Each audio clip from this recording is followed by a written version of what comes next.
Oh hey, hey, good day everybody, it's me again Lucky-kyun, and for today's video, I'll be showing you some little tips and tricks on how to improve your good art. So this is what happens here. I have a student, so for what I'm doing, I'm technically an art teacher. This student is already good without my help. I mean, you can see her artwork here, right?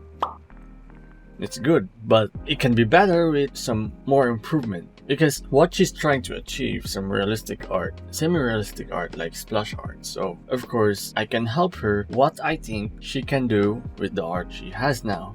To be honest, she's slowly getting good on drawing, but I'm not yet sure if how she's doing when it comes to body proportions. Because this is the common thing about young artists, slowly getting good on drawing ahead, but when it comes to body figure they find struggle to it.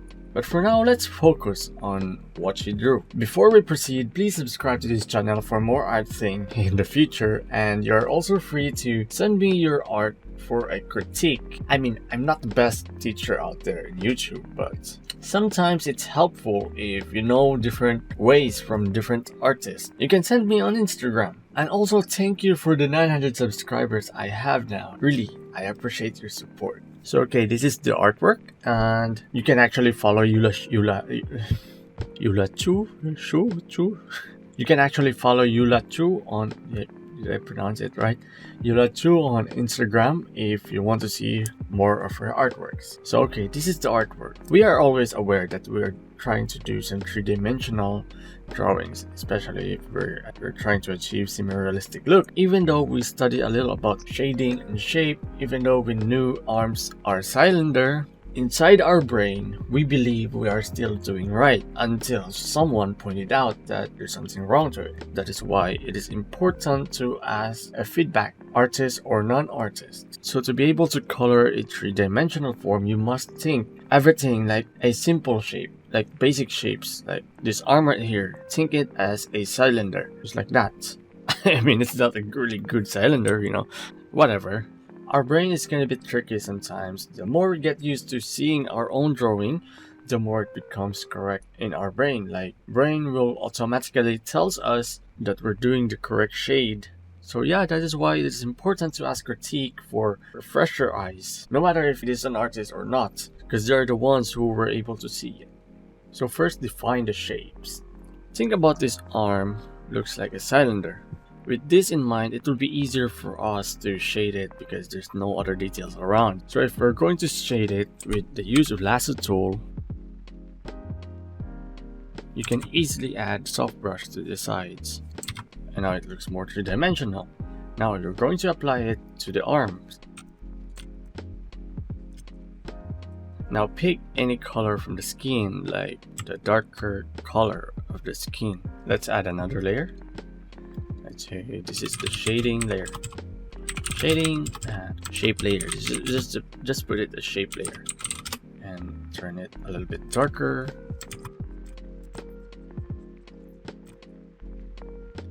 Now it's gonna look better. I tried to make everything into shapes, and going to see it right here.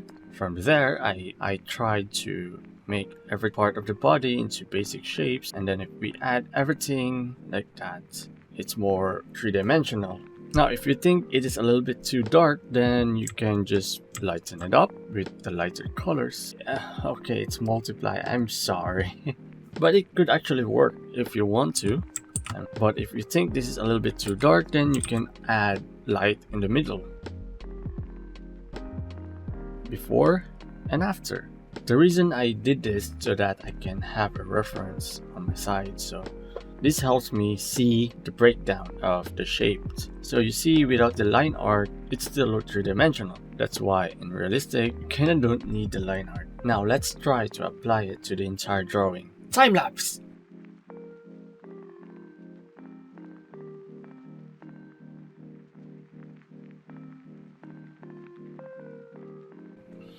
Alright, the only thing I did for that is just trace it with lasso tool, just trace and trace, and then use the soft brush, like use it lightly, like very light.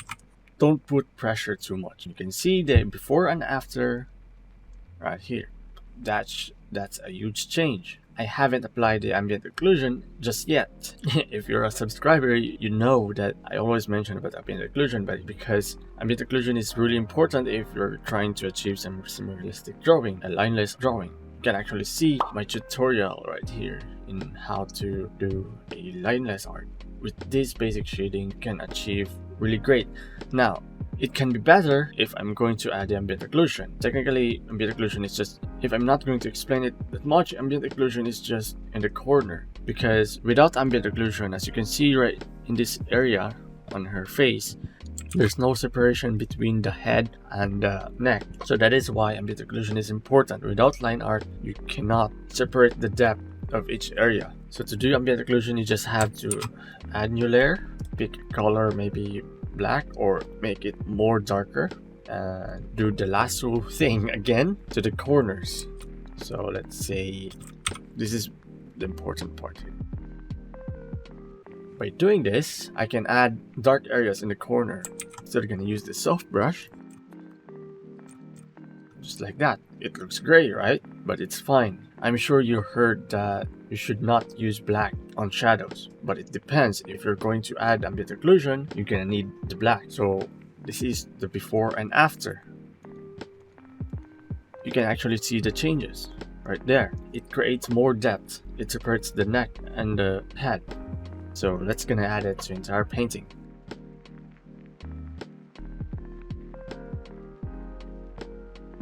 So yeah, now I'm gonna show you the before and after.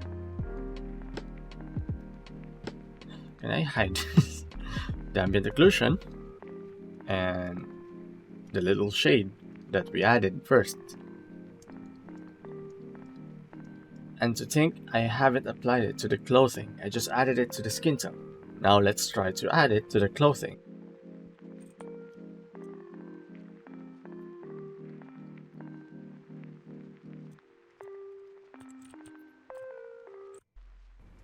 Look at that. Well, I can still go further, but this is just a rough demonstration, you know? So let's stop right there. So you can see the changes right here. That's a lot of change. Now let's add the shadow. I mean, that's not yet the shadow. That's just, we're trying to define the shapes and the depth. The first one is defining the shapes. The second one is adding the ambient occlusion to add more depth to your drawing with the use of lasso tool and soft brush. Now let's add the shadow to define more about the shape of the character. At first, I was a little bit confused where did the light came from in this illustration. She said it is a sunset. I thought that the sun was right here. Now I can see it clearly that the sun is probably right here. Before everything else, before we add the shadow, let's try to improve the background a little bit. Just a little bit. Make it more vibrant. So now we are going to improve a little bit about the background. Of course, you can need some reference for this. You can find it in Google. If you're confident enough with your skills, then you're not gonna need to, but trust me, you're gonna need it. Even though you think you're good enough for it, you're gonna need it.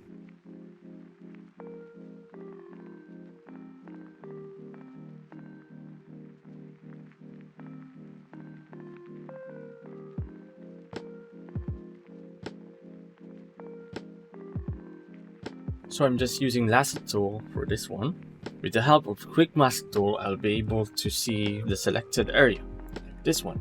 This is the selected area, the red ones. If you're using different software, I'm not sure if quick mask tool is applicable to that feature, but in Clip Studio Paint, you have this feature. If you'll be using Medibang, I'm not sure if there is. And also if you're using Medibang Paint for lasso tool, for me it looks more pixelated. I'm not sure if there's a settings to that. I actually tried to demonstrate this to my student using the Medibang Paint, and I'm not really that good on Medibang Paint and kind of pixelated, and I'm not sure if there's a settings for that, but I'm sure lasso tool is on different kind of software. So in quick mask tool, I can see the selected area, and I can also modify it if I want to, but just using any kind of brushes, so it comes easier for me. So that's why for some reason I want to suggest to use Photoshop if you want to apply it to some big AAA games company.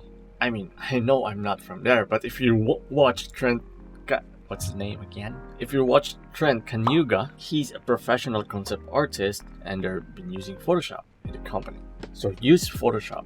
So now I have the selection and maybe I'm going to copy the layer, background.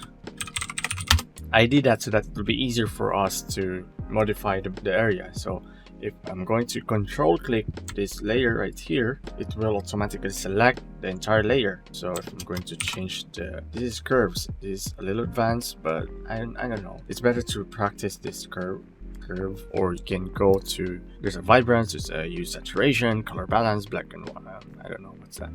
Levels, yes, levels is much more, a little bit easier. I adjusted the background.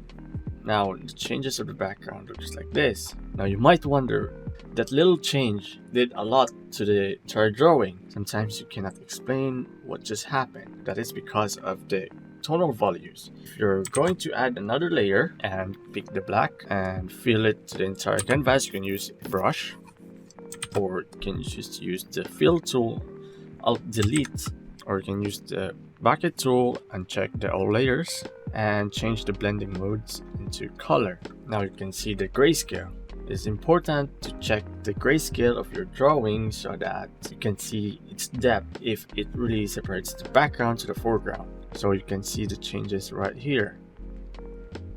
What I did is tweaking the saturation and the brightness of the background. So now I'm going to control select this area. Actually, the advanced option for this one is transparent lock, and if I'm going to paint something in the background, it won't affect the other layers, just the layer I'm touching. So I use the soft brush to add orange and red to the background.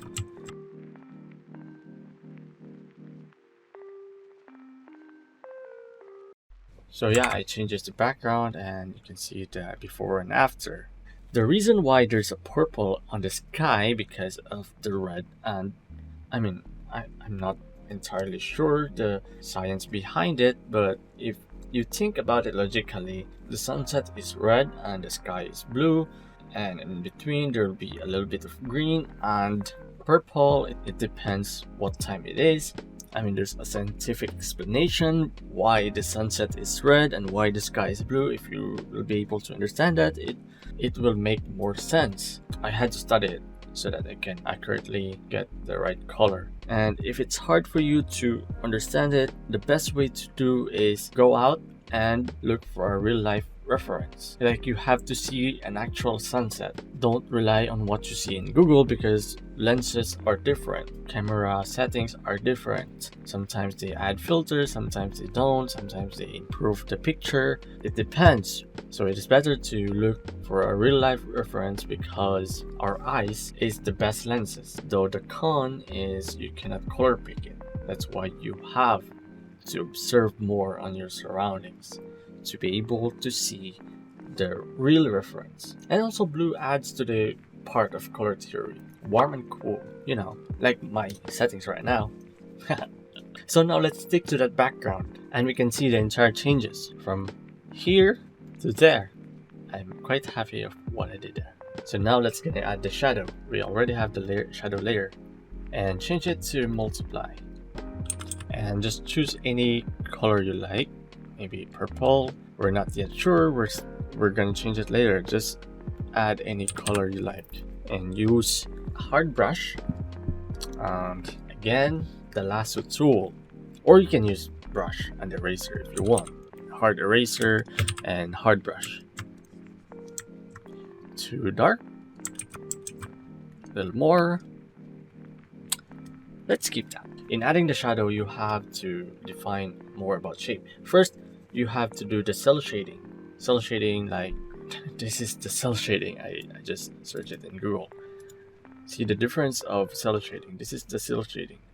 It's like Toon Shader in the 3D, and you can actually see it in the anime. Therefore, hard edges. In fact, you can add it to the entire character. I'm just gonna manually paint the entire character silhouette.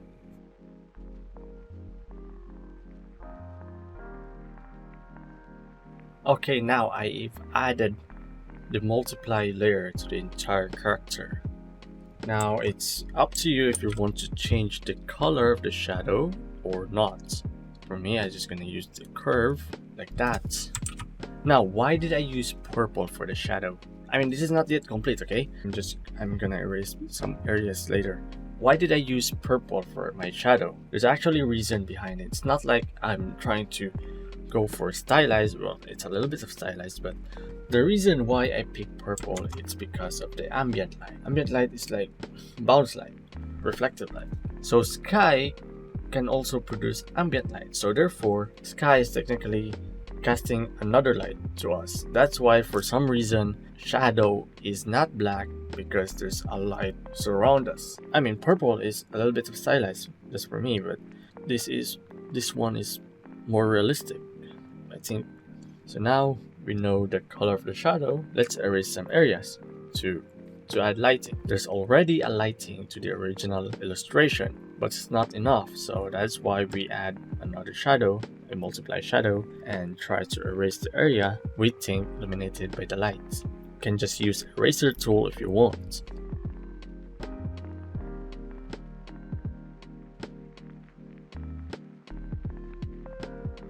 And now we're done applying the hard shadow. Some areas isn't meant to be hard shade, so if you can use your soft brush. I mean, if you have the original layer, then it will be easier for you to color it in soft brush. Just like that. And soft eraser. In my case, I can use the smudge tool and turn the 100% in strength and use this soft smudge. But you can still use soft brush or soft eraser.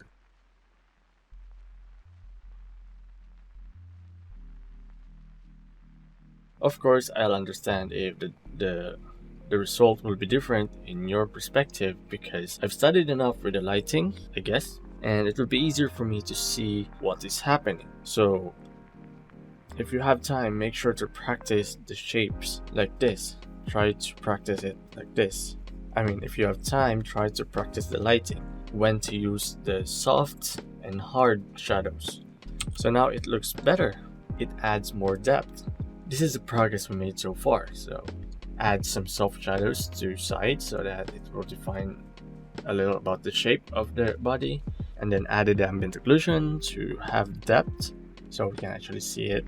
And this is what happens if we turn it on with grayscales, more tonal values. Now we try to tweak the background to add more light to it, and added the shadow to add more depth to it.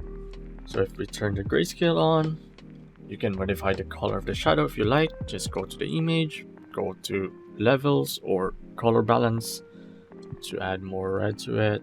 Depends, it's up to you, but I'm pretty satisfied to this. I'm gonna try an error. I'm just gonna try the levels. You see, this is the good thing about digital art. I mean, you can do this in traditional, but a lot more process to take. But in digital, we can work on things quickly. So I changes the shadow color, made it a little bit lighter. Now the last thing we can do is add some highlights and ambient light. So let's add another layer, add highlights to the side.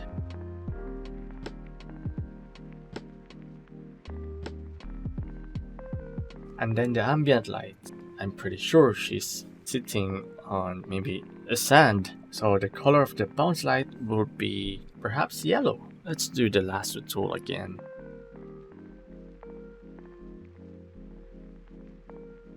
To make everything more realistic, there's always bounce light everywhere.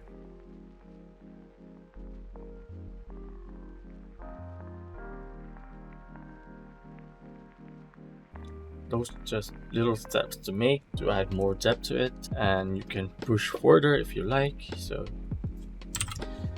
then there you go, before and after. I guess that's it. It's up to you if you want to add more and more and more and more. It depends.